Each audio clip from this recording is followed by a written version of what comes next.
Fala aí, galera, beleza? O Paulo que tá falando quase que ao vivo, diretamente... Ao vivo, porque eu não tô morto, tô ao vivo aqui, né? Diretamente de Orlando, Flórida, Estados Unidos, pra mais um bate-papo com vocês. E esse bate-papo vai ser bem legal, por quê? Porque eu tô com a minha convidada de hoje, que eu conheci o ano passado. Foi ano passado que eu conheci. Esse ano. Gente, foi esse ano? Março. Março desse ano eu conheci. E aí ela tem um trabalho, que vocês vão conhecer, bem interessante. E aí eu falei, poxa vida, fulana, né? Por que você faz isso também? Queria tanto você pra mim. E acabou que a gente foi conversando. E hoje ela tá aqui pra contar a história dela primeiro. Então vocês não podem perder. Aguenta até o final pra você saber o que ela faz. Eu tava batendo papo com ela agora antes de começar. E eu já adorei, que ela é bem tipo as minhas, já sangue nos olhos, que já fala com... Como fala assim, com... Quando fala firme, igual o cabeleireiro. Você já foi no cabeleireiro que quase nem encosta na tua cabeça? Que você fala, gente, essa pessoa não sabe o que tá fazendo, que tem medo. Eu já gosto daquele cara que gruda na minha cabeça, pega a maquininha e zim. Você sente que a pessoa sabe o que tá fazendo? Foi assim que eu senti quando tava conversando aqui com você, aqui do lado. Mas que eles não estão vendo você ainda. Só que com a minha amiga Tatiana. É Tatiana ou Tatiane? Tatiana. Porque todo mundo erra, né? É, todo mundo é Tatiana. Tatiana, bem-vinda. Obrigada pelo convite, obrigada pela oportunidade. Imagina, graças a Deus que deu certo essa vez. Eu falei, só me falta agora esse furacão encher o saco e cancelar de novo contigo. Com certeza, eu também pensei a mesma Pensou? coisa. E é tão chato, porque às vezes você fala, a pessoa parece que você não quer ir, ou você tá enrolando, parece que sempre acontece alguma coisa. Vamos lá. Primeira e única pergunta que eu sei que eu vou fazer pra você. Da onde você era do Brasil, o que você fazia e por que você decidiu vir pros Estados Unidos? Bom, eu sou de Porto Alegre, Rio Grande do Sul. Bah! Né? Eu sou formada em administração. Primeiramente, eu me formei em administração de empresas, depois me formei em direito. Eu era advogada no Brasil. Eu estava trabalhando no escritório do meu pai na época, né? No escritório de área civil e trabalhista lá no Rio Grande do Sul.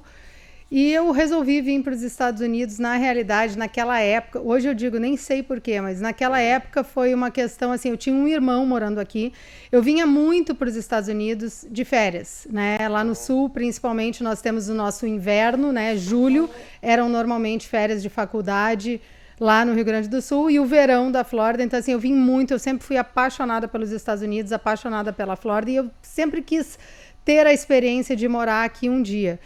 E aconteceu que eu tinha um irmão que estava morando aqui, eu vim passar, acho que foi o carnaval em fevereiro, e quando eu voltei para o Brasil, eu disse, vim de férias, né, eu disse, eu vou passar um tempo lá. Mas você era solteira, casada na época? Eu era separada na época, já morava sozinha, e aí eu vim para cá para passar um tempo, e também, como eu trabalhava no escritório do meu pai, eu queria estudar, né, eu não sabia se eu ia continuar trabalhando lá o resto da minha vida, naquela atividade, porque já era uma estrutura, não era uma escolha minha, né? O escritório já era montado, era daquele jeito, e eu tinha uma ideia também de dar aula na faculdade de Direito lá no Brasil. Então eu pensei, eu vou buscar um mestrado, né? E foi mais ou menos essa desculpa que eu acabei vindo para cá. O ideal seria, né, para atuar no Brasil, fazer um mestrado na Europa, que o direito tem mais a ver com o nosso, mas acabou que eu acabei vindo para cá. Foram um conjunto de coisas. Teu irmão morava onde? Meu irmão morava em Pompano Beach. E foi pra lá que você foi? Foi pra lá que eu fui. Com a ideia, tipo, vou pra lá estudar. Vou pra lá estudar. Só que quando a gente chega aqui, né, com essa ideia de vou pra lá estudar, a gente, na época, isso em 2004, eu não sabia, nem sabia que tinha que ter um visto de estudante. Então, tudo isso aí eu fui aprendendo com o tempo. Tu veio como turista? Vim como turista. Aí você falou, bom, então eu vou estudar. Naquela época, assim, a gente podia ficar um tempo, aí vai no Brasil, volta, né, para não passar dos 6 meses. Mas aí eu descobri tudo na época, eu também, nesse meio tempo eu conheci, naquela época, o meu marido, e já estava, então, namorando, etc. Ele estava aqui, teu marido, morando aqui? Estava. Tu conheceu ele onde? Conheci ele na praia, em Deerfield Beach. Como é o nome dele? Bruno. Como você estava andando na praia?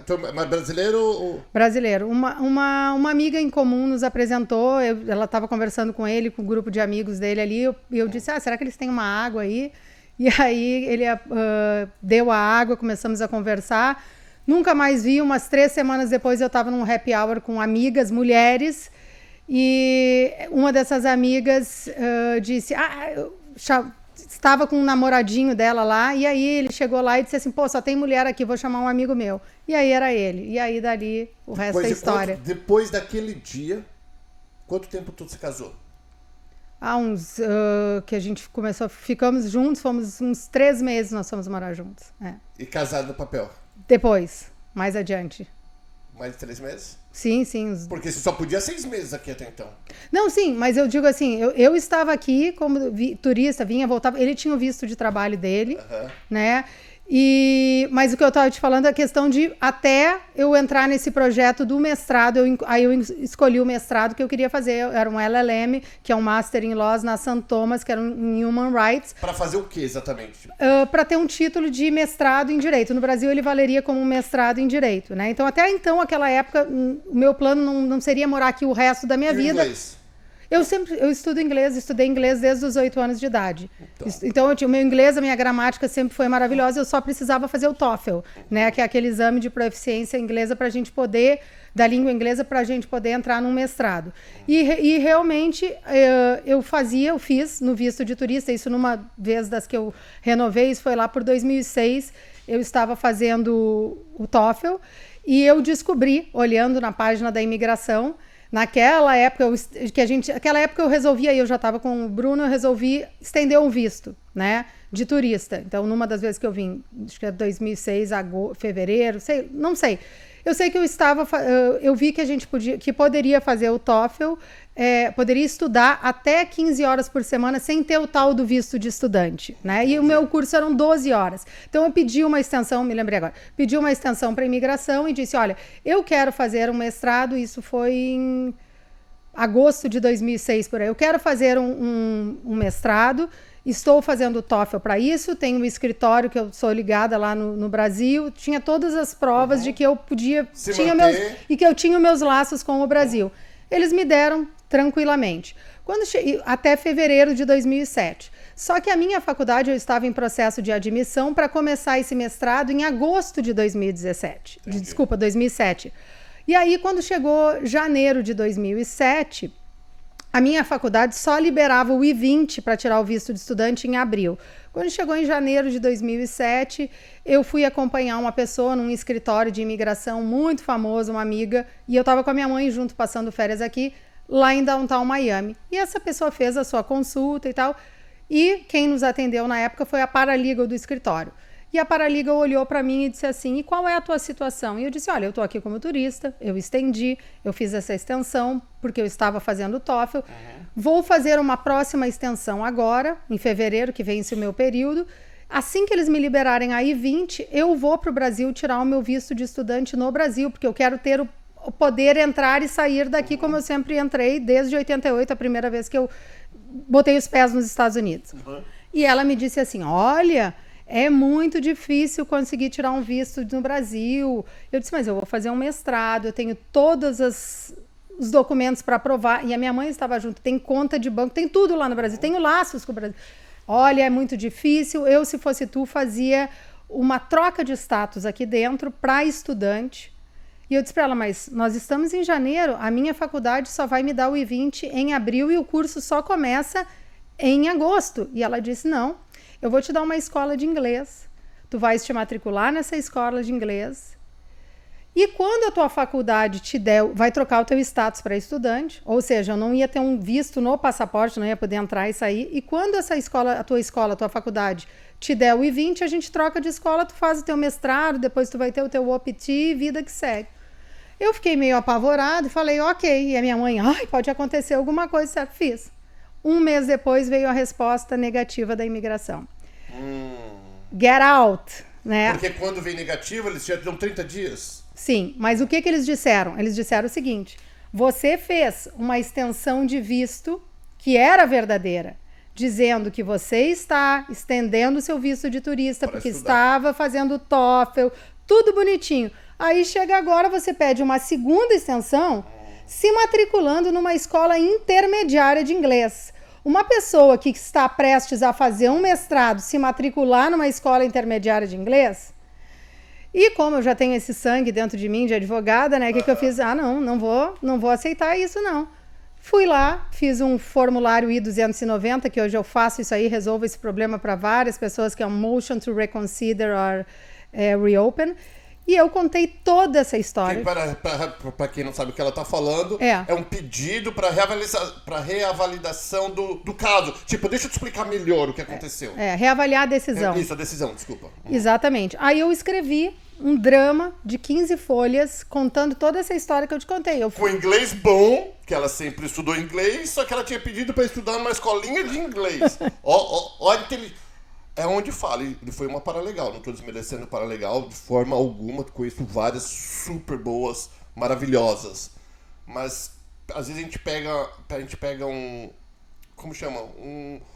Uma ideia de alguém que às vezes... A paralegal não fez de propósito. Não, mas assim, o advogado nunca nos atendeu, mas quando teve a negativa, o advogado quis falar comigo, né? Aí ele falou para mim assim, olha... Isso foi 2007. Para fazer um motion to reopen, para reabrir esse caso, eu vou te cobrar no mínimo $1.500. Naquela época, $1.500 era bem mais dinheiro do que é hoje.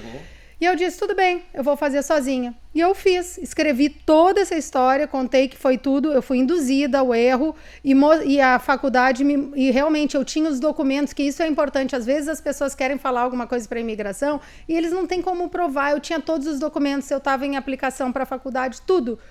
Só que aí eu conheci uma outra paralegal boa e advogado que é bom, tu não conheceu. Aí ela disse pra mim assim, Tatiana, essas tuas 15 folhas aqui estão muito drama, vamos reduzir para 6. Ela reduziu o meu drama, toda a história que eu contei e... Você leu? Eu li, assinei tudo. E aí o que acontece? A imigração voltou atrás e aí eles me deram até agosto de 2007 como turista. Eles disseram, ela realmente apresentou evidências, ela foi um erro da advogada. Eu falei a verdade. Resolvi esse problema, senão não estaria aqui para contar a história. Quando a minha faculdade me deu a I-20, em abril, em maio eu fui para o Brasil, só voltei em agosto realmente para começar o meu curso, né? Aí fiz o meu mestrado em Direitos Humanos, na St. Thomas, me formei. Naquela época nós tínhamos que fazer uma cadeira eletiva, né, com as pessoas que fazem o programa Juris Doctor, que é o que eu fiz depois. E o que é exatamente? O Juris Doctor? Juris Doctor é o curso, é a Law School para ser advogado. Para se formar aqui, um advogado normal aqui nos Estados Unidos, ele tem que fazer 4 anos de bacharel, né? Então, lá ou aqui? Aqui. Ou lá também, 4 anos de bacharel e depois ele vai para a Law School. Isso eu tô te falando de Flórida, né? Porque tem outros estados que tem aí outros jeitos, se tu é advogado estrangeiro, etc. Mas aqui, 4 anos de bacharel, 3 anos de Law School. Eu fiz o mestrado, e quando eu fiz o meu mestrado, naquela época eu pensava, eu vou tirar a licença em Nova York, que em Nova York com o mestrado tu pode, depois eu vou voltar aqui e vou trabalhar só com o que é a lei federal. Mais adiante, eu já te conto, eu mudei esses planos. Mas isso, nessa época, eu tinha que escolher uma cadeira eletiva. Nós éramos 25 estrangeiros fazendo esse LLM, e cada 5 iam para um grupo diferente. E eu fui para o grupo da imigração. Pô, todo brasileiro quer saber da imigração, né? Fiz a matéria em imigração, fui muito bem, fiquei amiga da professora, acabei escrevendo a minha tese de mestrado sobre os acordos que a imigração tem com as autoridades locais para que essas autoridades locais façam trabalho de imigração, que isso é uma coisa que até hoje continua muito discutido, porque, né, a competência da imigração é competência federal, os estados não deviam estar agindo aí, mas tem esses acordos. E eu fiz voltado também para os direitos humanos dos indocumentados. E me formei, e ali, quando eu estava no LLM, eu descobri que eu poderia, com mais 2 anos, porque a minha faculdade me cortaria dos 3 anos da Law School, eles cortariam 1 ano por causa do LLM. Hoje, qualquer advogado estrangeiro que chegar lá na St. Thomas, sendo advogado estrangeiro, com 2 anos, pode sentar para o bar. Hoje. Se falar inglês. E fizer. Aí, naquela época, 2008, que eu estava terminando meu LLM, eu disse, vou fazer esse curso, vou me matricular em agosto, vou me tornar advogada. Em 2010, eu sou advogada aqui nesse país. Mas aí, eu acabei descobrindo, foi a melhor notícia da minha vida, que eu estava grávida do meu filho, né? E aí, fui fazer outras coisas, acabei sendo realtor. Tu foi realtor? Sim, sou até hoje, né? Porque hoje em dia, eu nunca abandonei minha carteira, porque o advogado... ele não precisa fazer o Continuing Education. Então, eu tenho a minha licença de Realtor até hoje. Estou habilitada também para vender. Aqui em Orlando agora. Minha licença está até aqui em Orlando. E depois eu tive a minha filha, e aí em 2015 que eu resolvi realmente, digo, não, agora eu vou voltar para a Law School, eu quero ser advogada aqui nesse país. Então, peraí, quando que você mudou pra cá? Até então você tinha vindo pra cá, nós pulamos essa parte. Você tinha vindo pra cá pra estudar. Ah, tá. Isso lá, 2004, Isso. até... Aí o que aconteceu? Tu voltou, aí você, na parte que nós estávamos, que tu pulou, que a bicha fala, gente, você viu, né? Não coloca nem vírgula. Tive que esperar ela respirar pra poder pular aqui. Aí você falou que teve um problema com Isso foi a 2007. imigração, resolveu, te deram o I-20, só que você estando aqui, você não podia ficar voltando pro Brasil. Não, eles me deram o I-20, eu fui pro Brasil. Tirou o visto de estudante lá no Brasil. Tirei o visto de estudante lá no Brasil. Fui no consulado com toda essa explicação pronta para dar. Tu imagina? Lá onde foi? Qual consulado que você foi? Consulado de São Paulo. Eu com todo esse... Vou ter que explicar toda a extensão, vou ter que... Todo esse rolo que tinha acontecido comigo, Aqui. né? Eu falei, estou pronta para explicar, com toda aquela papelada. Ela olhou para mim, a moça lá do consulado, e disse assim, quem é Beatriz? Falei, Beatriz é minha mãe.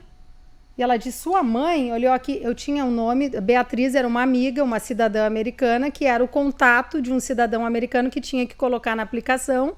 E eu falei, Beatriz é minha mãe. Ela, não, mas quem é essa Beatriz? Eu digo, não, essa é minha amiga, que eu vou ficar, né, que é o contato de um cidadão americano que pedia ali com o mesmo nome. Ela, have a nice year. Voltei para Porto Alegre, meu passaporte já estava em Porto Alegre com o meu visto. E aí tu veio quando? Aí quando você decidiu... Bom, você veio pra estudar até então. Aí eu vim para estudar, exatamente. Aí eu, na realidade, já estava aqui, né? Mas aí eu estava com o visto de estudante. Aí... Tu veio pra morar, às vezes, falar, eu vou estudar e se tudo der certo já fico por ali mesmo. É, isso eu tinha vindo em 2004, veio em volta, vou passar um tempo, aí que eu acabei conhecendo meu marido, aí já queria... Só que aí eu entrei no mestrado. Ele tinha visto de trabalho. Isso foi uma boa ter lembrado. Quando eu estava no mestrado, foi aí que eu falei para ele. Quando eu fiz essa matéria de imigração, eu falei, cara, a empresa pode te dar o green card. Foi aprendendo ali. Ali que eu aprendi. Eu falei, a empresa pode te dar o green card. Eu falei, fala com o teu empregador. Aí ele falou com o empregador dele, ele disse, olha, eu faço isso para ti, desde que tu vá no meu advogado. E aí que a gente descobriu que esse advogado já tinha feito um cubano que fez desde o nosso green card até a minha cidadania, quando eu fiz em 2016, ele já tinha feito para umas 6 pessoas na empresa que esse chefe dele tinha sponsorado. Foi assim que eu tirei o green card. Mas isso aí, quando eu acabei o mestrado, já era 2008, 2009, que eu tive meu filho, fui ser realtor, toda essa parte que eu era mãe. Você já estava morando aqui full time. Eu já tinha tirado meu green card. Meu green card saiu em 2010. Foi quando ele falou... O advogado disse, ok, dá pra fazer. Aí casou. Sim, aí no papel. Você tá pulando, então. Daí você casou de verdade no papel. Exatamente. E aí saiu o green card, isso naquela época, 2010. Mas eu só fui voltar para a minha profissão, ser advogada, e também assim, já que eu estava nesse país legalmente, agora realmente eu quero... A primeira vez que eu pensei, vou fazer esse curso, eu iria fazer com visto de estudante. Entendi. Só que aí não deu, porque eu disse, não, vou ter o meu filho. Então tu nunca limpou uma casa, não sei a tua. Tu nunca fez uma faxina boa, fez? Não, aqui não. Pra dinheiro? Na minha casa já, mas aqui, na casa dos outros não. O teu pior trampo, qual foi o pior que você já fez aqui? Puta, é mostrar casa, casa e a pessoa não comprar. Não comprar, né? É. Mas não teve, assim, eu fui muito... abençoada nesse aspecto, assim. Eu passei muito tempo aqui sem trabalhar, por exemplo. A pessoa que tem o OPT depois do mestrado, é o que ela mais quer, ela passa aquele 1 ano lá tentando trabalhar. Eu tinha o meu Employment Authorization, Social Security, tudo. Quem trabalhava era o meu marido, né? Que ele trabalhava nessa empresa, que foi a que deu o green card. E qual que era o visto? Não era o H1B? Não, ele tinha H3. Ele tinha um visto de trainee, depois eles fizeram o Labor Certificate e fizeram o EB3 para ele. A empresa sponsorando. E o que eu ia te falar? Eu não usei. Eu tinha o meu OPT, eu não usei porque eu estava com meu filho bebê. Meu filho tinha 3 meses. Então foi assim, eu saí do meu mestrado sem saber que eu estava grávida. Então aí que eu fui mãe, fui muito... Até 2015 eu disse, agora... Eu tentei em 2011, 2012, mas aí eu já tinha a minha filha pequena também, eu queria esperar eles crescerem um pouquinho. Não foi uma coisa fácil, mas em 2015 eu disse, chega, eu vou para minha profissão. E é assim, O deadline para aplicar, para entrar em agosto, era 1º de maio, esse dia que eu fiz a minha application. Aí em julho, eu acho que eles disseram, você foi admitida, em agosto eu comecei. Mas é que eu fiz lá na minha faculdade mesmo. O procedimento para entrar na Law School é um procedimento que é feito nacionalmente, tem um lugar que a gente tem que se cadastrar, não é chegar lá na minha faculdade e dizer quero entrar aqui. O teu diploma do Brasil, que é para valer como bacharel aqui, tem que vir, a tua faculdade tem que mandar esse diploma lacrado para eles. Então, assim, tem todo um procedimento. Né? Eu fiz tudo isso, mas deu tempo fiz como é que a gente fala? Law School Admission Test, em junho, e entrei em agosto. Me formei. Depois 2 anos? Não, eu fiz em 3. Por quê? Eu tinha 2 filhos pequenos. Quando eu entrei, meu filho tinha 6. Hoje ele tem 13. A minha filha tinha 3 anos de idade. Então, assim, o primeiro semestre, porque é um sistema totalmente diferente do nosso. Tem várias pessoas que já me disseram, é uma coisa impossível de fazer, isso eu falo para todo mundo. Eu adoro falar para advogados brasileiros e advogadas que ficam nessa, eu vou fazer paralegal. Gente, a gente precisa de advogado que fale português. Qual que é a diferença do paralegal pro advogado, falando para os brasileiros? O paralegal, ele pode, teoricamente... Hoje é que aqui tem... É aquilo que a gente já conversou. Quando a gente está numa comunidade, a chance da pessoa sair fazendo coisas erradas e não ter problema, porque aquelas pessoas não são instruídas, estão aqui há pouco tempo, é muito grande. Então, assim, paralegal, primeiro de tudo, teoricamente, ele era para estar trabalhando com um advogado e o advogado é responsável por tudo que o seu paralegal diz para o cliente. Tá, então, o que é um paralegal? É um braço direito de um advogado, só que tem paralegals que são autônomos, que eles, teoricamente, eles podem só preencher formulário, eles não podem dar conselho legal. Então, peraí, rapidinho. Que também qualquer um pode preencher, não precisa ser paralegal. Exato. Então, presta atenção. Não é que o paralegal é melhor do que você porque ele é paralegal, ele é melhor do que você porque ele estudou e ele trabalhou com advogados muito, então ele sabe o formulário. Mas ele não é um advogado e ele não pode fazer nada a não ser preencher formulário. É isso? Só isso, mais ou menos. Exatamente. E outra coisa, mas aí é que o paralegal, por exemplo... Eu não tô desmerecendo o paralegal. Não, nem eu. Um paralegal na área de família é completamente diferente, que ele não vai só preencher formulário. Um paralegal na área de personal injury é diferente. Então, assim, ele teoricamente é um braço direito. Não... eu, particularmente, assim, tem muito curso de paralegal, etc. Tem pessoas que são certificadas. Paralegal é uma profissão que, para você contratar, você não precisa checar se a pessoa tem certificação ou não. No meu caso, eu preferiria contratar alguém que tem 10 anos de experiência como paralegal de família hoje, porque isso é um artigo raro aqui, por isso que eu estou treinando a minha para se tornar uma independente paralegal na área de família, do que eu contratar uma pessoa que fez um curso de 1 ano, de uma certificação, não desmerecendo o curso, mas ela não vai... o paralegal com experiência é uma coisa que é rara, é priceless, principalmente em outras áreas, como a área de família. A área de imigração já é uma coisa mais fácil, porque é basicamente preencher o formulário. Então, uma vez que a pessoa aprende, é aquilo ali. Tá, daí vamos lá. Tu se formou, como que fala? No Brasil, a gente fala que é a Ordem dos Advogados do Brasil, que é uma... nacionalmente, aqui é diferente. Aqui é o bar, é um em cada estado. Então, antes, só voltando um pouquinho, em 2014, que foi quando eu disse, bom, agora eu quero voltar para a minha profissão, quero atuar na minha profissão. Como é que vai ser? Vou para Nova York tirar a licença lá e trabalhar aqui só com o que é lei federal, ou vou encarar essa Law School na Flórida. Hoje, eu fui a Nova York, eu tenho pessoas que eu conheço que fizeram esse caminho, estão morando em Nova York hoje, então eu fui lá, conversei com pessoas, etc. E eu cheguei à conclusão, por vários motivos, que seria mais produtivo para mim, seria melhor, em vez de eu ter que estar indo para Nova York só para fazer uma prova, correr o risco de não passar e gastar um dinheirão, encarar a faculdade aqui. Foi a melhor coisa que eu fiz na minha vida. Com certeza. Por quê? Porque hoje eu sou licenciada no estado da Flórida. Eu tenho a licença no estado onde eu moro. Eu posso fazer qualquer coisa, em qualquer corte. Se amanhã eu quiser fazer um caso de acidente e eu quiser aprender, não é uma coisa que eu quero fazer, não vou fazer. Tem vários colegas aqui para fazer, mas se eu quiser, eu posso fazer. Eu tenho essa disponibilidade, eu posso. E se eu tivesse trancada uma carteira de Nova York, eu não poderia. Então, eu resolvi encarar a Law School. Em vez de eu fazer a Law School em 2 anos, que eu podia ter feito o intensivão, eu fiz em 3. Por quê? porque eu quis fazer algumas coisas que não eram obrigatórias para mim como advogado estrangeiro, que hoje na minha profissão me ajudam muito, que são trial team, que são mock trials, júri simulados. Tu participa, tem competições, todo aquele negócio que a gente vê nos filmes, que as pessoas ficam lá no trial, object, não object, aquilo lá. Legal. É tudo isso. Então, são atividades extracurriculares. Eu quis fazer um estágio, eu fiz um estágio de verão, que foi bem competitivo, que eu fui selecionada para trabalhar no ICE, né, que é o Immigration and Customs Enforcement, a polícia da imigração, onde eu vi que as pessoas que trabalham no ICE também são humanas, tem pessoas maravilhosas. Você fez quanto tempo isso? Eu fiquei o estágio de verão, que é o principal, porque assim, quando você está na faculdade, normalmente você fazer o estágio de verão, ele é full time. Então você vai trabalhar lá durante naquele verão. Eu fiz ainda uma cadeira no verão, tem gente que estuda durante o verão para adiantar. Eu fiz cadeiras à noite, mas naquele verão eu fiz intensivo o estágio do ICE, que são 40 horas por semana, por 12 semanas, não, 10 semanas.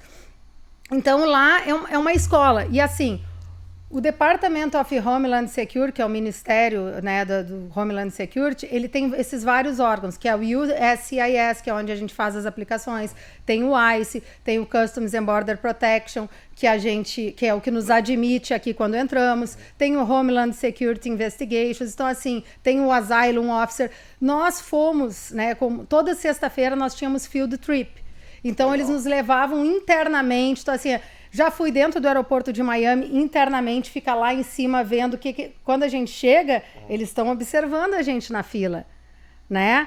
Tem, através de um espelho, a mala, a pessoa está pegando sua mala na esteira, aquilo tudo está sendo observado. Então, assim, várias técnicas de como eles pegam, por exemplo, grandes traficantes de drogas, eles nos passaram. Então, assim, foi uma experiência muito rica, mas o que eu fazia, isso toda sexta a gente tinha um field trip, mas durante a semana, o resto eu ficava assessorando os advogados que estavam trabalhando no processo de deportação, né? Corte de imigração. Existe corte de imigração para quem está detido e para quem não está detido. Normalmente, quem está detido é quem cometeu algum crime, e esse crime foi o que deu aquele start no processo de deportação. Eu fui lotada, porque nós éramos um grupo grande, fomos para 3 lugares.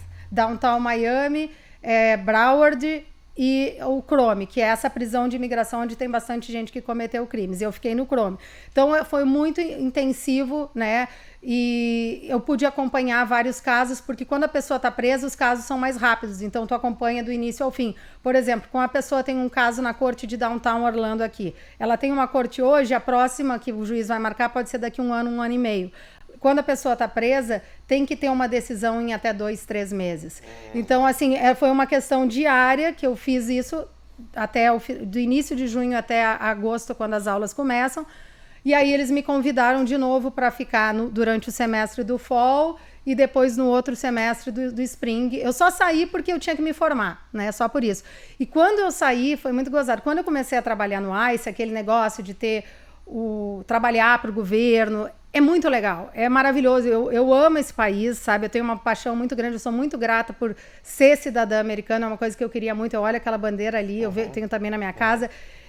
É maravilhoso. Então, assim, poder trabalhar internamente ajudando esse país é uma coisa que eu queria muito. E eu achava que eu ia sair de lá e eu ia ser uma trial attorney do ICE, mas aí o meu coração, assim, falou mais alto, porque eu vi muita coisa lá e também, eu não entro aqui em política, mas foi durante a política do governo Trump, que foi aonde foi o pior eu trabalhar, que foi quando ele dificultou muito a imigração. Então, assim, eu vi tudo de ruim. E aqui, como é que eu vou te falar? Não tinha muita solução, né?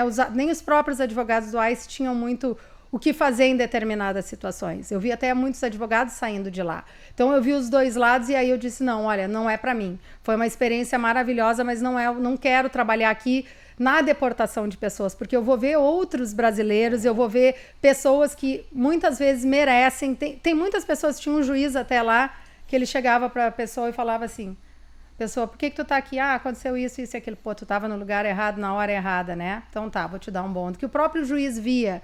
Então, assim, foi uma decisão... Você sabe que eu tenho... Desculpa cortar você. Eu tenho, da mesma forma que você é bem passion, né? Eu também sou. E a respeito do... Não de governo Trump, eu nem quero entrar... Não, nem eu, nem sou contra, nem a favor, não é nada. Nem quero entrar em política. Mas eu vejo muito com os advogados de imigrações, que eu tenho dezenas... Não vou falar dezenas, mas pelo menos uns 10 brasileiros que eu conheço aqui de Orlando, advogados, que são bem pro lado contra a deportação. Mas eu não vou nem entrar isso, que faz parte da história, mas só para as pessoas entenderem o meu ponto. Lembra-se, Paulo Paternes, eu entrei aqui com visto de turista e não voltei. Overstay, que chama. Eu quebrei a lei. Eu enganei, eu menti, eu falei que vim passear. Mas dependendo... Então, mas não justifica. Então, quando eu vejo que o advogado de imigração defende... Tudo bem, eu tô pagando você para me defender igual o criminoso paga o advogado... Como chama? O advogado de criminalista, vai. Criminalista. Para ele defender. É um direito que a gente tem de defender. Mas não quer dizer que é certo, porque eu falo para todas as pessoas. Aqui o canal Perguntas é 99%... mas você não cometeu um crime. É uma violação de imigração, um overstay, é diferente. Tá. Mas eu falo para as pessoas assim, ô Tatiana, fala assim, ó. Se eu não tivesse vindo, por 21 anos vim pra cá, eu não teria a vida que eu tenho hoje, com certeza. Eu vim, conquistei o sonho americano. E aí, Paulo, maravilhoso. Quebrei a lei, fiz, fiz o quê? Não foi um crime, foi o quê que eu fiz? Uma violação de imigração. Violei a lei, né? E fiquei muito bem. Só que, minha opinião, gente, se eu tivesse deportado, a culpa era minha, não era do Trump, não era do Biden, não era da Xuxa, não era da Dilma. Porque quando a gente escolhe fazer uma coisa que é errada, nós temos que aprender a lidar com as consequências. O que eu não gosto é advogado falando, não, você tá, o governo tá errado, o governo tem que liberar todo mundo para ficar aqui. Então por que o advogado não põe a pessoa dentro da casa dela? Aí a gente entra por uma... Não tô falando que é o teu caso. Não. É que você fez um comentário, não, você fez dois que eu ia pegar. Um que você falou assim, eu vi que os policiais não são tão ruins. Aí você passou bem rapidinho, eu falei, vou pegar ela ali. É porque as pessoas falam, ICE, são os demônios. Na minha própria faculdade, a minha professora de imigração, ela não quis me dar, essa que tinha me supervisionado porque o que aconteceu? Quando eu voltei para a faculdade em 2015, eles me disseram assim, Tatiana, tu não vai fazer agora a cadeira, porque naquela época até então, eu não pensava que ia ser advogado de família. Como todo imigrante, eu só pensava na imigração, né? Eu queria ter aquela porta aberta, ter a carteira da Flórida, mas eu só pensava na imigração, não via outra coisa naquele momento. E a própria professora disse, você vai trabalhar, como é que eles falam? Por dark side. Né? Então, assim, eles são os demônios. Aí depois ela me disse, tudo bem, eu acho que tu deve para tu ver como eles são maus. Então, assim... Eles tentam fazer essa lavagem cerebral. Na minha própria faculdade, várias pessoas me recriminaram como imigrante. Assim, todo mundo tem uma ideia de que tem que ter um lado político. A política, para mim, não é... Eu não posso me posicionar politicamente, não tenho posição, não é uma coisa que eu discuto, mas eu acho que assim, a gente tem que ver as coisas, o que são melhor para o país. O que eu quis te dizer assim, a escola que eu tive, né, e onde eu iniciei, é bom que isso fique claro, foi durante o governo Trump, que foi onde foi tudo do mais difícil. Quando a gente passa por aquilo lá, é difícil? Hoje tudo fica mais fácil. Não tinha certas coisas, por exemplo, os próprios advogados do ICE têm hoje prosecutorial discretion que voltou, que naquela época ele tinha tirado, né? E o que traduzindo isso em português? Poder olhar o caso a caso e decidir, concordar, não, essa pessoa está aqui, ela está pagando taxes, ela tem um immediate relative, um cidadão americano que tem uma I-130 já aprovada, ela não é um perigo para a comunidade. Naquele momento estava todo mundo dentro do mesmo saco. Entendi. Entendeu? Todo mundo era ruim. É deportar e a ordem era deportar e era essa. Então é isso que eu quis te dizer. E nos primeiros casos que eu tive, hoje já tem coisas que eu poderia ter salvo que naquela época não tinha como. Hoje eu já tenho uns 10 ou mais vídeos com gente sentando na mesma Então assim, depois de 2021, inclusive eu tive um caso que foi no dia que o Biden entrou, que o juiz, não vou soltar, mas era uma pessoa que ele era simplesmente um overstay em Miami, ninguém acredita nisso. E ele tinha sido pego porque ele não tinha carteira de motorista. Só. E acabou lá dentro e o juiz, não vou, mas no fim eu acabei conseguindo soltá-lo com o ICE, porque o próprio ICE flexibilizou. Porque são várias coisas, vários departamentos que não tem nem como a gente entrar Tem o ICE, que é do Department of Homeland Security. Já a Corte de Imigração, ela faz parte do Departamento de Justiça. Então, os juízes de imigração, eles não são do ICE, eles são do Departamento de Justiça. São policiais, são civis. Então, assim, o ICE, ele é um departamento muito grande também. Ele tem os advogados que tratam daquela parte da deportação, do processo de deportação, e na frente do juiz estão representando o governo. Do outro lado tem a pessoa e tem o juiz de imigração. E tem os deportadores também, que são esses que vão na casa das pessoas, que buscam... e que são os que enforcam, que levam as pessoas até a porta do avião. Mas, assim, o ICE, eu tenho pessoas maravilhosas, eu conheci pessoas maravilhosas, advogados maravilhosos. Hoje, algumas pessoas, uns juízes que trabalharam, advogados que trabalharam comigo no ICE, são juízes de imigração. Então, quando eu vou lá, eles me conhecem. Agora eu não vou mais tanto, eu ia, porque agora eu não estou pegando mais caso em Miami. Mas foi uma experiência maravilhosa, eu digo assim, que para mim... aprendizado super maneiro. Um aprendizado, e para entender o sistema, às vezes eu explico para o cliente, aí eu tenho que lembrar, poxa, é difícil de explicar, então eu faço o desenhinho, mas foi assim uma experiência maravilhosa. E aí você ficou 20 ou 10 semanas. Foram 10 semanas no verão, né, o que foi de junho a agosto, aí depois eu fiquei no semestre do fall, que era de agosto a dezembro, e depois no outro de janeiro a... Porque eles sempre têm que te renovar o convite quando tu tá fazendo um bom trabalho, eles querem que tu fique. Se formou, você falou, vou fazer o quê? Vou fazer imigração. Exatamente, vou fazer imigração. Eu já estava... E naquela época, em 2019, tinha bastante... Eu acho que hoje, se for olhar, não procuro mais, tinha bastante espaço e vagas no ICE, mas eu acabei não querendo aplicar. E aí eu montei meu próprio escritório, virtualmente num primeiro momento, vou fazer isso aí, imigração. Queria pegar experiência em outros lugares, acabei entrando em alguns escritórios aí, que eu fiquei uma semana, que eu via que era furada, porque tem muita gente que faz fake asylum claim, isso aí. Que é o asilo político. Falso. Falso. Criam histórias. Então, assim, tive uma situação bem... Que é o outro lado também. Então, vamos lá. Eu não estou defendendo o sistema, mas o sistema é consequência.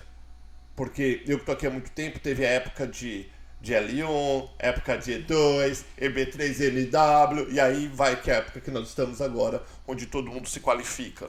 E teve no asilo político, onde criavam histórias, pagavam empresas no Brasil, ou até aqui mesmo, que fabricavam matérias de jornais, tudo falso, e por isso que hoje é difícil, e por isso que hoje muitos sofrem, pessoas legítimas acabam tendo problemas de ser amparada pelos Estados Unidos por causa da consequência dos errados. Então o sistema é duro também por causa dessas, não só desses advogados aí da picareta que tem um monte, até na nossa comunidade tem várias, né? Mas como também no modo geral. Então eles acabam dificultando. E a única pessoa que tem o direito, você me corrige que você é advogado ou não, a única pessoa que tem o direito de entrar e sair aqui do país quando quiser é o próprio cidadão americano, nem o green card holder tem. O residente não tem esse direito. São privilégios que podem ser tomados e ponto. Então, se você acha que você tem visto de estudante, você tem direito, você não tem direito em nada. Você tem direito de estudar quietinho, não ficar inventando moda. Turista, de turistar. E mesmo se você é residente, que tem o green card, podem tomar se fizer besteira. Correto ou não? Corretíssimo, né? corretíssimo. Então, porque eu tô falando da nossa comunidade brasileira, mas acontece com todo mundo. Todo mundo acha que tem direito. Não, você tem direito e deveres, né? Junto com o teu I-20, junto com o teu L1, junto com o teu E2, junto com o teu... qual que é o do estudante? F1. Vem as responsabilidades com aquele visto. O que você pode e o que você não pode. Só que você tá trabalhando, não tá? Com F1. Aí depois você vai ser deportado e vai falar que a culpa é do Trump. Então, para aí. Então, é isso que eu fico pé da vida. Né? Todo mundo põe a culpa na política, põe a culpa no sistema, mas tá todo mundo fazendo coisa errada e dando uma de santo. O F1 e o F2 acha que é melhor que o turista que tá trabalhando. Aí vem o outro que falsificou o NW e acha que é melhor que o F1 que o F2. Tô falando da nossa comunidade. Eu tô falando isso que eu vivo isso, eu respiro isso, eu converso com pessoas todos os dias. Fala. Não, exatamente. São duas questões que, assim, hoje estão... Até que deu uma baixada agora, o National Interest Waiver, que, assim, todo mundo te liga e diz, mas eu qualifico, mas o fulano disse, fulano Beltrano disse. A questão é assim, Nós brasileiros, e eu tenho visto, é um currículo melhor que o outro. São currículos maravilhosos, as pessoas qualificam, mas o National Interest Waiver as pessoas não entendem ou eles não querem entender que é o NIW. O NIW que fala. É que eu acho muito engraçado falar NIW. Mas ou falam new. Ou falam new, eu acho engraçado. Mas enfim. As pessoas não entendem que além da qualificação, a qualificação é um ponto, eu tenho que provar que aquela pessoa é um National Interest Waiver, e isso eu provo, tem case law, gente, tem um caso que diz as 3 coisas que a pessoa precisa provar. Ela precisa ter um plano, ela precisa estar bem posicionada para andar com aquele plano, e no final das contas a imigração tem que entender que vale a pena liberar essa pessoa de ter um empregador. É basicamente isso. Então, assim, às vezes a pessoa diz, mas o meu currículo é maravilhoso. O teu currículo é maravilhoso, mas eu não vejo na tua profissão uma forma que tu seja um interesse nacional. Eu não vejo isso para todo mundo. E as pessoas ficam bravas comigo.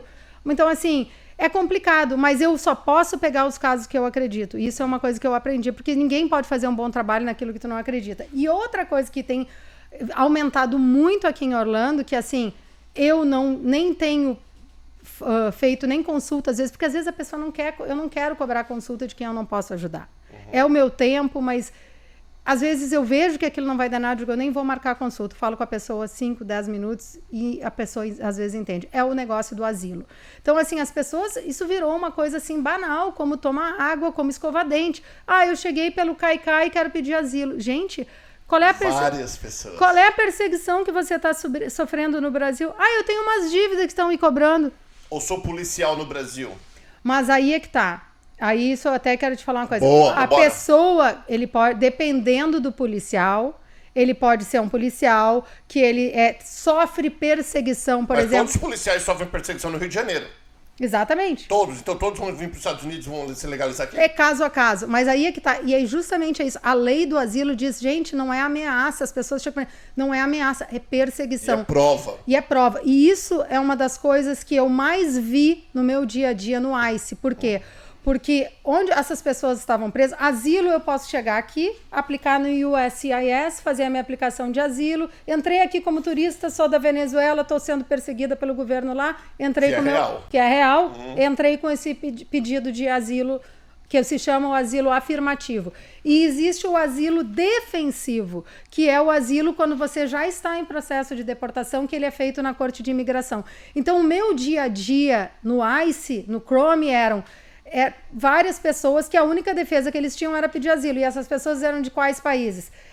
México, principalmente, Nicarágua, El Salvador, qual é o outro? Nicarágua, El Salvador, Guatemala. Então, assim, essas pessoas, todos esses países são problemáticos. Então, assim, eu aprendi muito também lá no ICE sobre esses países e muitas dessas pessoas ganham asilo porque eles realmente têm a perseguição. Eles estão em países pequenos, eles sofrem aquela... O homossexual. O homossexual não nesse país, mas, por exemplo, no Irã, um homossexual sofre perseguição. Já teve uma pessoa lá no ICE, em Downtown, que aí eu não estava trabalhando, o pessoal lá que estava em Downtown me ligou e disse, Tatiana, vem cá, tem uma pessoa aqui dizendo que vai ter o hearing, e aí eu dei o material para eles lá, porque assim, a pessoa estava dizendo que ela estava sendo perseguida no Brasil porque ela era lésbica.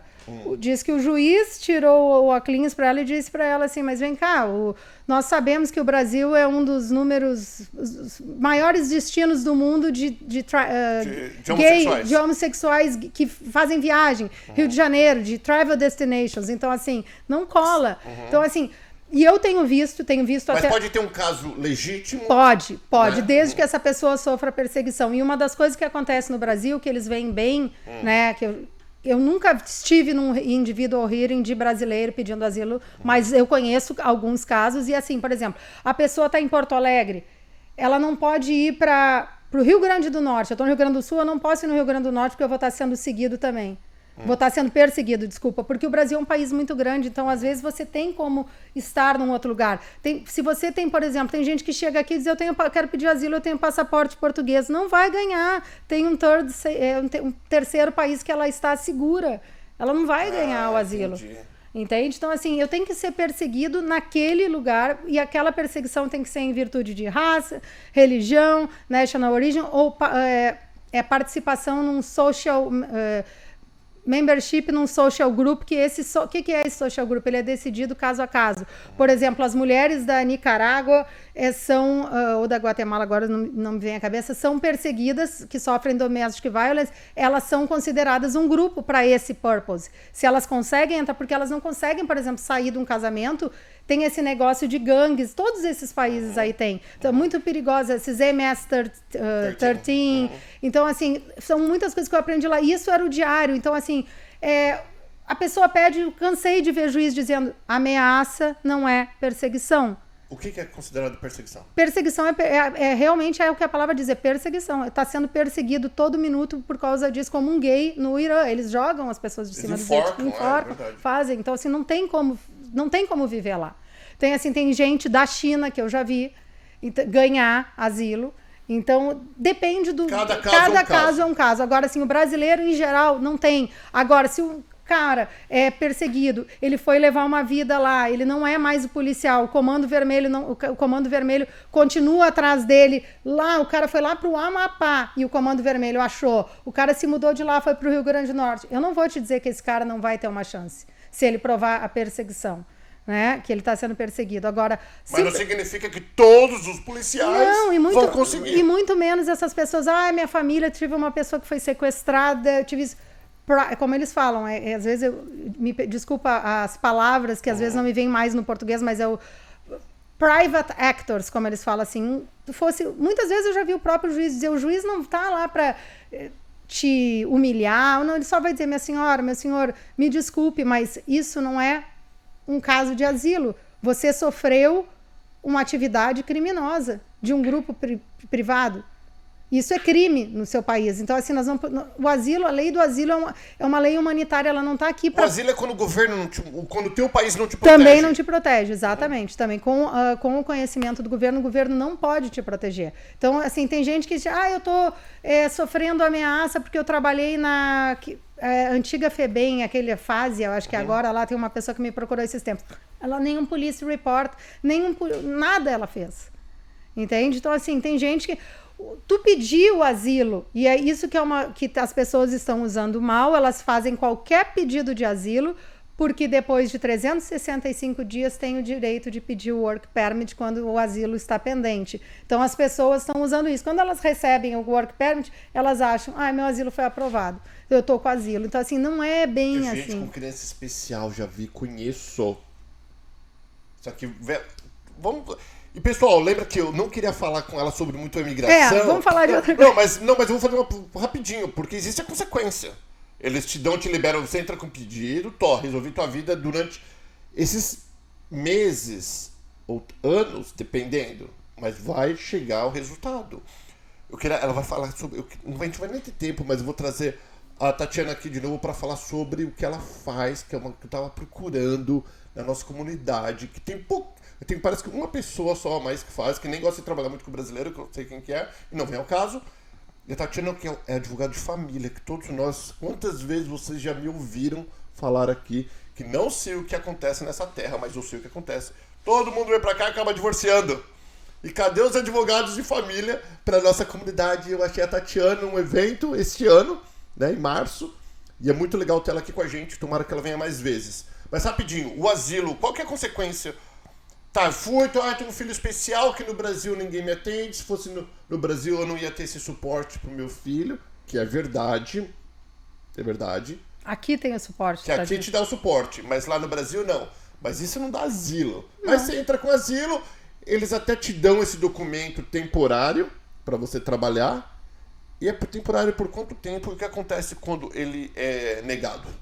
1 ano, 2 anos agora eles estão emitindo os Employment Authorizations, todos estão saindo... Autorização para trabalhar. Autorização de trabalho. Agora o cartão está vindo 2 anos, né? Normalmente antes era 1 ano, agora os últimos têm vindo 2 anos. O que acontece? Acontece que tem muito caso, tudo depende também. Por exemplo, se a pessoa está em corte de imigração, eu tenho alguns casos de corte de imigração que a pessoa me contratou em fevereiro de 2020. Uau, até hoje? Nunca fui. A corte era para ser em julho de 2020. Depois mudou tudo por causa da pandemia. Então, essas pessoas de fevereiro de 2020, ela está com a audiência para agosto de 2023. e ela nem, entende? É outro caso, não é caso de asilo, mas assim, se a pessoa está em processo de corte, ela pode aí demorar 4, 5 anos. Tem pessoas que estão com processo de asilo, que elas já entraram numa outra época, antes de 2016, que elas estão aí com o processo de asilo, tipo, numa fila e elas vão renovando todo ano, mais uma hora, como tu dissesse, vai chegar o julgamento do mérito.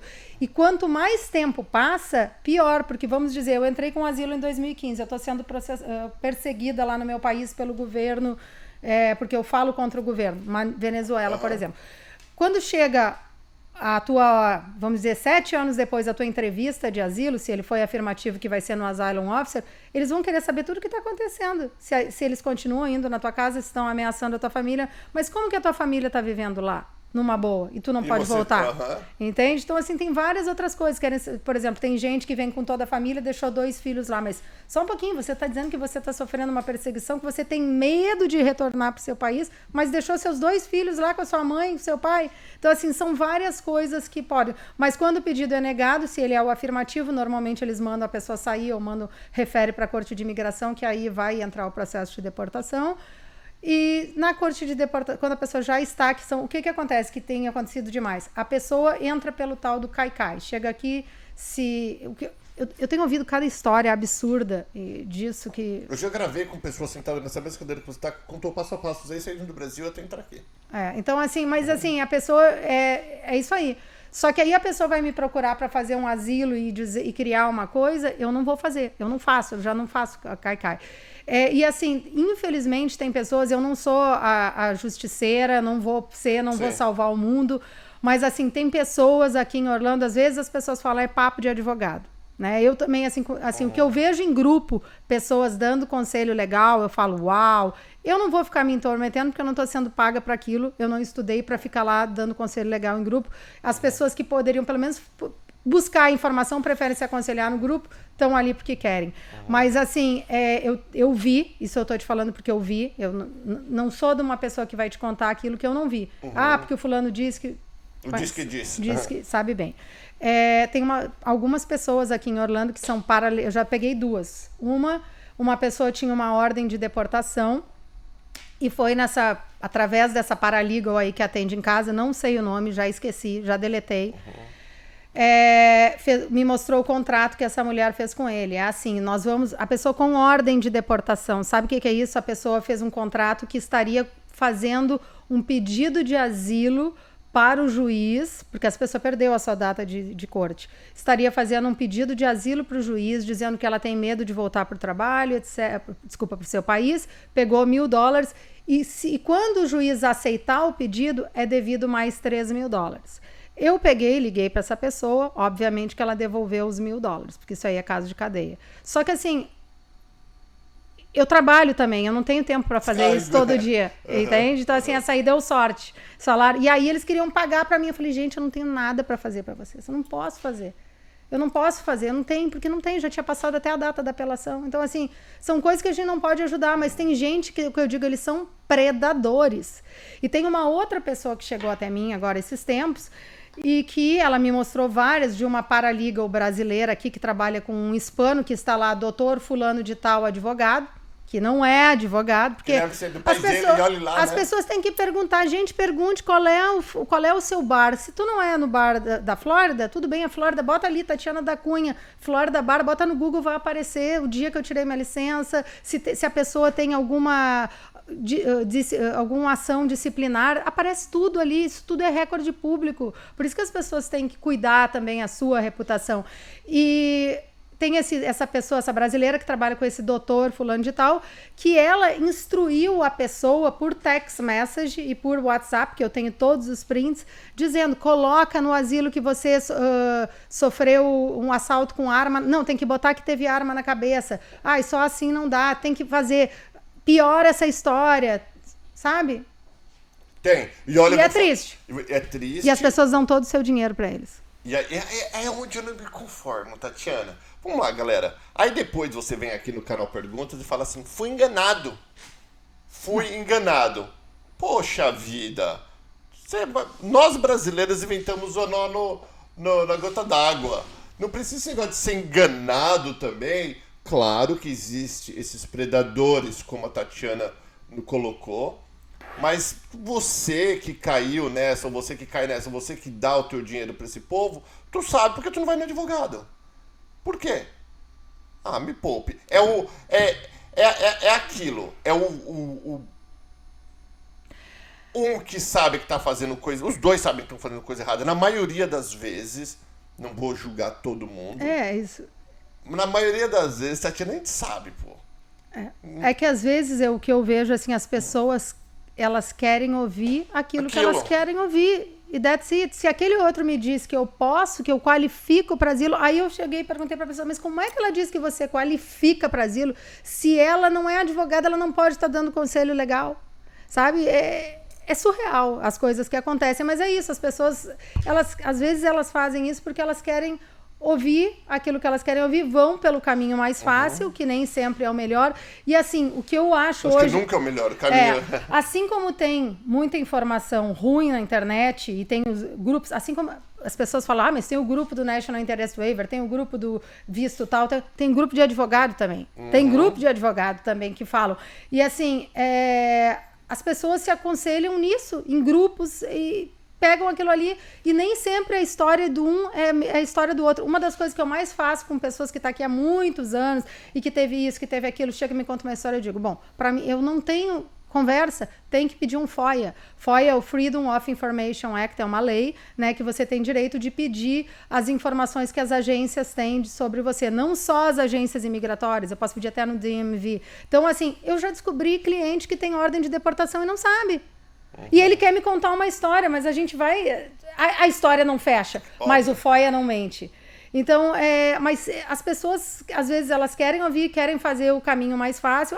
E a coisa mais engraçada que todo mundo fala, não precisa de advogado para fazer isso, não precisa...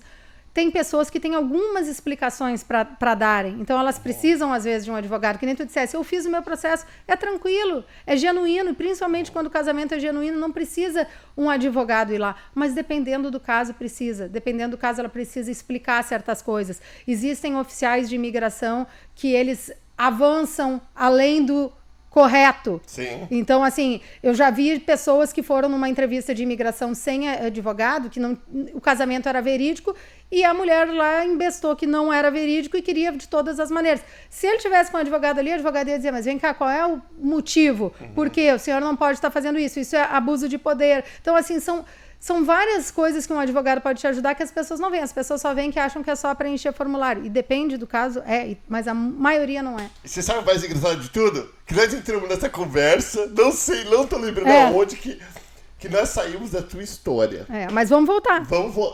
Ó, nós temos... eu chamei a Tatiana. A Tatiana para contar a história dela, mas o meu interesse por ela é porque ela faz o família, que é uma coisa que a gente precisa aqui, né? Nós vemos, principalmente eu que estou muitos anos, e ela também está muitos anos aqui nos Estados Unidos, a gente vê o número de divórcio que acontece aqui. Às vezes você não sabe quem procurar, até mesmo por uma consulta básica, até mesmo antes, às vezes você nem quer divorciar, ou você quer divorciar, você precisa entender como funciona, que a gente estava conversando aqui antes.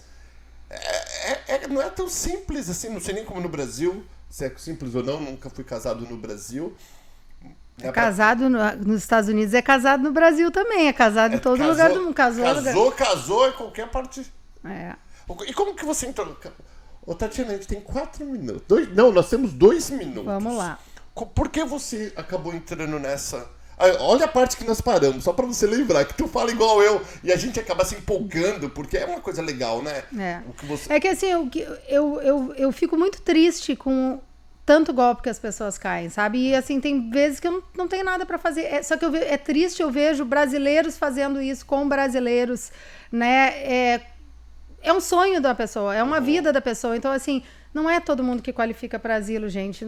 Não qualifica mesmo. Aliás, 99% das pessoas não qualificam. Isso eu aprendi na faculdade muito tempo atrás.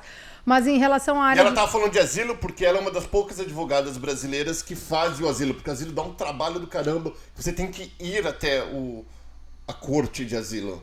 Não são, na maioria das vezes, correto? Se você na corte de imigração, se a pessoa estiver em processo de deportação, sim. E no Asylum Officer, na Office, para fazer a entrevista, que aqui é lá em Miami, a gente vai fazer a entrevista com um oficial, mas aí quando a pessoa entrou aqui com visto de turista, por exemplo, e pediu o asilo afirmativo. Porque tem o afirmativo e tem o defensivo, que eu acho que esse para mim é o pior ainda, porque a pessoa só vai pedir quando ela já tá lá na deportação, entende? Então, assim, se tu sofria toda essa perseguição, por que esperou tanto, gente? Né? Então, assim, mas em relação à área de família, essa é uma área que tem trabalho, tem muito trabalho, e tem poucas pessoas que falam português. Em Miami, onde eu morei por 17 anos, tinham algumas pessoas, eu comecei fazendo lá em Miami, mas eu vim para Orlando também com esse projeto de entrar mais na área de família. Eu já tinha alguns casos aqui, via essa necessidade, né, de pessoas que falem português e possam esclarecer as dúvidas em português para os seus clientes, falem português, que não tem muito aqui. E realmente tenho visto que o pessoal todo aqui do Central Florida está se divorciando. Incrível, né? Incrível, Não sei se foi a pandemia, mas assim, é uma área tem sido bem legal, comecei a me apaixonar, tenho feito bastante cursos nos últimos anos, assim, porque é uma área que envolve aquilo que eu gosto, a parte do litigation, do trial, da evidência, quando, né, o caso é mais complexo, só que não tem aquela área criminal que a gente está acostumado a ver em filme, que eu não gosto de lidar com a área criminal. Então, Você conhece algum advogado brasileiro, não que fala português, brasileiro, que faz criminal? Thomas Morelli. Então, vamos lá. O Thomas, ele faz isso criminal? Thomas Morelli faz criminal, Pedro Araújo faz criminal também. Pedro, conhece Chama meu amigo Pedro Pedra, fala que é Pedro Pedra. Esses dois aí que eu conheço. Mas ele não só faz criminal. Não, ele faz outras coisas também, mas eu sei que ele faz. Eu sei que os dois fazem, O Pedro, eu acho que não sei se ele faz todo tipo de caso criminal, mas ele faz. O Thomas também. O Thomas não faz todo tipo. Mas eu acho que o Thomas faz bastante caso. Acho que ele faz até caso criminal federal, se eu não estou enganada. Porque ele foi prosecutor, ele foi promotor. Então ele tem todo o caminho das pedras. Muito legal. Então, resumindo, para nós terminar o nosso... Vou trazer você mais vezes, que a gente nem falou sobre... A família tem muita coisa. Muita coisa. Você conheceu a Paula? Gente, a Paula, ela faz família, só que ela não é que ela faz família, ela faz will. Paula Montoya. Paula Montoya. Não conheço, só de ouvir falar. Ela faz essa parte do State Planning. Que também é bem... Nossa, eu nem falei pra gente, eu tenho que entrar em contato com a Paula também. Uma das coisas que eu sempre pensei, porque assim... quando nesse movimento de mudar para Orlando, tu que estás aqui já há muito tempo, também Orlando para mim, até pouco tempo atrás, era 2, 3 vezes por ano, Disney. E eu tenho visto que depois que começou lá no Brasil, aquela questão em 2013 de protestos e começou a vir esse pessoal, o imigrante que mudou para cá nos últimos anos é um outro tipo de imigrante, daquele imigrante que veio para cá na nossa época, que era a maioria... para fazer o dinheiro, que era o imigrante raiz, com a mão calejada, aquele mineiro que ficou rico trabalhando, que já era peão no Brasil. Não, hoje Orlando, na nossa época, nós temos quase a mesma idade, e você, diferença bem pouca. Eu não vou falar quem é mais velho, quem é mais novo, que vocês vão ficar falando, não vou nem falar desse negócio. Mas eu e a Tatiana temos a mesma idade, praticamente, né? Então, na nossa época, quando nós morávamos no Brasil, Miami era o paraíso dos brasileiros. Hoje é Orlando. Os ricos e famosos estão aqui, ó. Estão aqui em Orlando. Então eu tinha uma ideia, que eu comecei em 2017, 2018, de vir para cá para fazer justamente essa área, que é uma área que depois eu quero também no futuro entrar, do probate, que é sucessões. Porque esse pessoal todo vai morrer um dia e vai deixar bens e tem testamento, muitos têm testamento aqui, tem testamento no Brasil. Então essa área daqui a uns anos também vai ser uma área que vai estar... que precisa. E o que eu tenho visto aqui mais em Orlando é que muitas pessoas que vieram para cá com o seu visto, com o seu green card, profissionais que tiraram aí como é que fala? NW. Tem milhões de gente especiais. Essas pessoas, muitos deles se separam. Sim. Muitos deles chegam aqui e não se adaptam. Eles já vêm aqui como família e não se adaptam. né, e acabam se separando. Então, assim, tem muitos casais que se separaram, que estão nessa, ou que vieram para cá, montaram empresa e estão se separando. Você sabe a parte que a gente entrou nessa, que a gente se perdeu? Não é que a gente se perdeu, que a gente pega e a gente esquece que foi na parte... Olha até onde foi a tua história. A gente vai ter que fazer o parte 2 desse teu vídeo aqui. Nós estávamos conversando, você fez, sei lá, você estava fazendo um estágio lá. E aí começamos a falar do asilo. Daí a gente entrou pro asilo. Não foi essa parte? Foi. Aí você nem se formou ainda na tua história. É. Na tua história. Mas resumindo, hoje você faz o quê? Eu hoje tenho meu escritório aqui em Orlando, né? Futures Drive, 7550 Futures Drive, Suite 301. Faço a área de família e imigração. É o Asilo que eu faço. tu tá parando. Depende do caso de asilo. Se for um caso de asilo genuíno, né? Eu até tenho uma pessoa que vai fazer consulta essa semana comigo, mas é uma pessoa da Venezuela. Então, né? A gente sabe que é verdadeiro. Teoricamente, quem me passou Isso. foi um outro colega, mas assim, brasileiro, eu tenho que ver o caso, eu não posso dizer que não. E assim, às vezes a pessoa pode não ganhar no mérito, né? Mas se ela tem um caso que não é uma criação, não é 3, 4 pessoas que vão dar uma declaração falsa, tem algum documento, tem provas de que, né, teve atentado na casa dessa pessoa. Tem uma pessoa que ele já veio para cá, para os Estados Unidos, e ele continua quebrando a casa dele lá no Brasil. Então, assim, depende. Então, depende do caso. Mas, assim, a burden of proof, né, o que a gente tem que provar é a perseguição. E isso aí é difícil provar. Para brasileiro não é impossível, mas eu tenho visto algumas propagandas e já vieram me falar também de outros até colegas que, fulano sofreu, ganhamos e estão entrevistando as pessoas baseado, ganhou seu processo de asilo baseado na ameaça. Eu acho isso aí muito arriscado. Eu não vi o caso, não sei o caso, mas assim, por tudo que eu aprendi, pelo que a lei diz, a lei é clara, ameaça não é perseguição.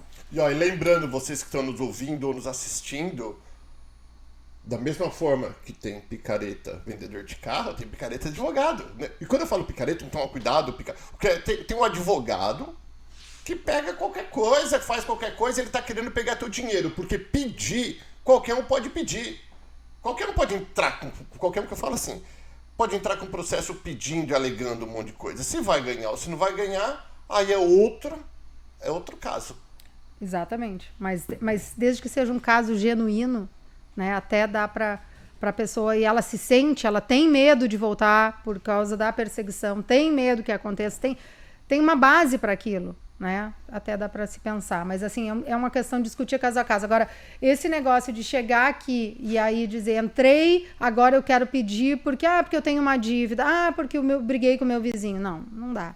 Não é bem assim. Não é bem assim. E tem pessoas que estão usando também, porque tem essa questão do crianças para entrar aqui, sabe? Porque eles não vão ser barrados lá. Teve uma pessoa que me ligou outro dia e me disse o seguinte: eu fiz um pacto de união estável com um homem. Pacto de união estável. Lá no Brasil. Para poder entrar com ele como meu companheiro e com meus 2 filhos. Ele foi para Louisiana e eu tô aqui. E agora eu quero separar os processos, porque eles foram todos pegos lá. Então, eles entraram como família, eu nem sei como que foi que eles reconheceram esse pacto, porque teoricamente teria que ser casado, mas até isso ela disse, não, mas a gente fez o pacto só para entrar junto como família. Então, assim, as pessoas estão sendo bem criativas e às vezes elas se dão mal. E aí tem advogado que pega o teu caso para arrancar um pouquinho do dinheiro, você vai ficar devendo, vai fazer às vezes você tem coisa no Brasil. Cuidado, gente, cuidado. E eu falo assim, graças a Deus, todo advogado, assim como a Tatiana, que é a primeira vez que vocês estão vendo ela aqui no canal Perguntas, eu conheço outros advogados que eu gosto muito, que são amigos meus, que eu nem falei para ela que tá conversando ali fora, né, que indicaram já ela para mim, já falaram, porque eu pergunto. Eu tomo muito cuidado quando eu vou trazer profissional, que eu vou deixar o profissional, tem profissional que eu trago, que eu falo, fica quietinho sobre o teu trabalho, no final você fala que você aí acabou. Não dou muita corda. Vocês viram que eu tô dando bastante corda pra Tatiana. Não, tô falando sério. Porque que outros advogados já trocaram, já mandaram cliente para você que você já mandou para outros, você não sabe quem é, depois eu te falo no off. E, então eu tomo bastante cuidado, ainda eu conversei com ela, falei, tu vai dar a minha, tu acha sangue nos olhos que mete a mão, mas sempre com respeito ao cliente, sempre pensando no melhor do cliente, porque querendo ou não, Todo mundo está aqui para ganhar dinheiro, óbvio. Nós trabalhamos para ganhar dinheiro, a gente tem conta para pagar, tem que pagar o aluguel, o funcionário, a casa, a comida. Mas existe uma ética de trabalho e existe uma ética como um ser humano. Né? E eu vou mais com esse negócio sobre o ser humano. Como tem muitas empresas aqui que eu não faço, que vocês não vão ver nunca, falo de boca cheia, nunca eu associado com essas empresas. São empresas que estão mal faladas na nossa comunidade e tem muitos de vocês que ainda preferem fazer com eles porque vocês ouvem o que é gostoso. Ah, e você vai conseguir? Não, você se qualifica, você tem A, B, C e D. Claro, a gente tem um monte de casos. Uns dão, outros não. Se você tem 25, 30 mil para jogar e dá, é igual para Las Vegas. Pega os 25 mil, vai lá para Las Vegas, ou você vai voltar milionário ou você vai voltar sem dinheiro. A chance de você voltar milionário é muito menor do que você voltar pobre. Não é verdade? Com certeza. Mas aí é dinheiro de cada um, é vocês. Eu, que como canal Perguntas, que é um canal de opiniões, né? Eu dou minha opinião, eu não tenho que para deformar ninguém, eu trago os profissionais que eu acho que é bacana. Da mesma forma, qualquer um que usar esses profissionais que fazem parte do canal Perguntas e for enganado, ou acontecer qualquer outra coisa, vocês podem me falar, conta aqui a história deles. Eu acho que o profissional para colocar a cara aqui tem que ser... O canal Perguntas não é qualquer canal, não. Um canal bem sério, onde se tiver picareta, a gente fecha o escritório deles, pode ter certeza. Tati, pra terminar, que já passamos do limite, passamos 10 minutos já, qual que é a dica que você dá para quem quer vir para os Estados Unidos? Não vou nem falar de visto. Vamos falar assim como mindset, para diminuir a chance de dar errado. Se planejar. Se planejar para tudo. Eu acho que hoje em dia sempre achei o sonho americano é possível de todo mundo realizar, mas eu acho que tem que ter planejamento, tem que saber o que quer fazer. E assim, hoje, como tu estavas dizendo, só que aproveitar o teu gancho, que tu dissesse assim, eu fiz errado, etc. Nós não tínhamos naquela época, eu, por exemplo, achei que eu podia chegar aqui e estudar com visto de estudante. Tranquilo, achava que era simplesmente se matricular e fazer um mestrado. Não sabia que tinha isso. Só tinha tirado visto de turista até então. Então, assim, hoje nós temos muita informação. Assim como tem muito mais acesso. Muito mais acesso à informação. Então, assim, dá muito bem para a pessoa saber, bom, eu não vou fazer errado. A chance de dar errado se eu for por esse caminho é maior. Então, assim, eu acho que tem que ter um planejamento, eu acho que todas as coisas têm um tempo para acontecer, né? E acho que planejando, a pessoa sabendo, olha, eu quero ter a minha profissão, quero ser advogada no Brasil. Nos Estados Unidos. O que eu preciso para ser advogada? Sou advogada no Brasil. Saber os caminhos, saber quanto vai gastar, saber também o visto necessário. Eu acho, assim, arriscado, muitas pessoas vêm e se mudam com toda a família, porque são crianças, né, que a gente também tá. Eu não tinha filho, não desse certo, voltava. Eu era sozinha, então assim, eu acho que tem que ter cuidado de se planejar, buscar profissionais, né, para se assessorar também, profissionais éticos, né, e não só que queiram tirar o dinheiro da pessoa. Porque tem em todas as áreas, e o advogado também. Tem advogado que quer só tirar teu dinheiro, não é? Muitíssimo obrigado, de coração, nada. Adorei. Vou ter que trazer você de volta com um monte de perguntas. Nem falamos sobre família. Família, A gente vai voltar para falar sobre família. Se você quiser saber mais sobre Tatiana da Cunha, qual que é o Instagram, o site? Eu tenho 2, é Tatiana da Cunha Law e advogada brasileira em Orlando. E o meu site, Tatiana da Cunha Law, está ficando pronto nas próximas semanas. É isso aí. Muitíssimo obrigado, pessoal. Fiquem com Deus. Obrigada. E a gente vai falando. Tchau, tchau, tchau. Tchau.